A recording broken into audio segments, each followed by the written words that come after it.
ನಮಸ್ಕಾರ ವೀಕ್ಷಕರೇ, ಟೆಲಿವುಡ್ ಕನ್ನಡ ಯೂಟ್ಯೂಬ್ ಚಾನಲ್ಗೆ ನಿಮಗೆ ಸ್ವಾಗತ. ಸ್ವಲ್ಪ ಬ್ರೇಕ್ನ ಬಳಿಕ ನಾವೀಗ ಮತ್ತೆ ಬಂದಿದ್ದೀವಿ. ಹಾಗೆ ಹೊಸ ಸುದ್ದಿಗಳನ್ನು ಕೂಡ ತಂದಿದ್ದೀವಿ. ಇವತ್ತು ನಾವು ಮಾತಾಡ್ತಿರೋದು ಉದಯ ಟಿವಿಯಲ್ಲಿ ಹೊಸದಾಗಿ ಪ್ರಾರಂಭವಾಗ್ತಿರೋ ಗೆಳತಿ ಗಾಯತ್ರಿಯ ಬಗ್ಗೆ. ಉದಯ ಟಿವಿ ತನ್ನ ಫಾರ್ಮ್ಗೆ ಬಂದ ನಂತರ ಹೊಸ ಸೀರಿಯಲ್ಗಳನ್ನು ಪ್ರೇಕ್ಷಕರ ಅಭಿರುಚಿಗೆ ತಕ್ಕಂತೆ ನೀಡ್ತಾ ಇದೆ. ಪ್ರೇಕ್ಷಕರಿಗೂ ಕೂಡ ಇದು ತುಂಬಾನೇ ಇಷ್ಟ ಆಗ್ತಿದೆ.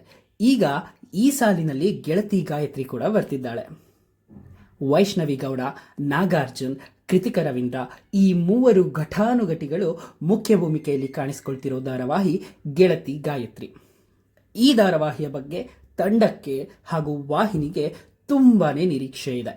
ಹಾಗಾಗಿ ಈ ಧಾರಾವಾಹಿ ಯಾವ ಸ್ಲಾಟ್ನಲ್ಲಿ ಬರಬಹುದು ಅಂತ ಇದೀಗ ವೀಕ್ಷಕರು ಗೆಸ್ ಮಾಡೋದಕ್ಕೆ ಕೂರ್ತಿದ್ದಾರೆ. ಹೌದು, ಗೆಳತಿ ಗಾಯತ್ರಿ ಆಗಸ್ಟ್ 17ರಿಂದ ರಾತ್ರಿ ಎಷ್ಟು ಗಂಟೆಗೆ ಬರ್ಬೋದು ಅಂತ ನೀವೇ ಗೆಸ್ ಮಾಡ್ತಾ ಇರಿ. ಅದಕ್ಕೂ ಮುಂಚೆ ಈಗ ನಾವು ಗೆಳತಿ ಗಾಯತ್ರಿಗೋಸ್ಕರ ಯಾವ ಧಾರಾವಾಹಿ ವೈಂಡ್ ಅಪ್ ಆಗ್ತಾ ಇದೆ ಅನ್ನೋದನ್ನ ತಿಳಿಸ್ಕೊಡ್ತೀನಿ. ಹೌದು, ಉದಯ ಟಿವಿಯಲ್ಲಿ ಸಕ್ಸಸ್ಫುಲ್ ಕಂಡಂತಹ SSS ಸೀರಿಯಲ್ಗಳು ಒಂದು ಸಿಂಧು ಭೈರವಿ, ಶಾಂತಿನಿವಾಸ ಹಾಗೂ ಶಾಂಭವಿ.